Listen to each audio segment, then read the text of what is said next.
இன்றைக்கு தமிழ்நாட்டில் குறிப்பாக காட்டுமன்னார்குடியில் எவ்வளவு பெரிய சமூக நல்லிணக்கம் நிலவுகிறது.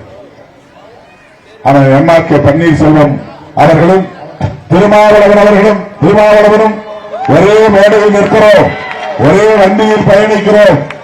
இது எவ்வளவு பெரிய சமூக நல்லிணக்கம்.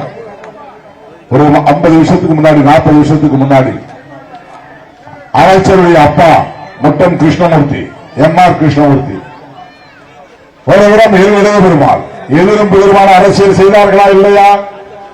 அவர்களுடைய வாரிசுகள் இன்றைக்கு ஒரே அணியில் எல்லியுடைய மகன் ஜோதிமணி, ஐயா முட்டம் கிருஷ்ணமூர்த்தி அவர்களின் கொல்லு பேரன், அவருடைய பேரன் இளம் வேங்கை கதிரவன் அவர்கள் ஓட்டு கேட்டு வந்திருக்கிறார். 2 பேருக்கு இடையில நான் இணைப்பு பாடமாக இருக்கிறேன். சமூக நல்லிணக்கம் நிலவுகிறது, சமூக ஒற்றுமை நிலவுகிறது.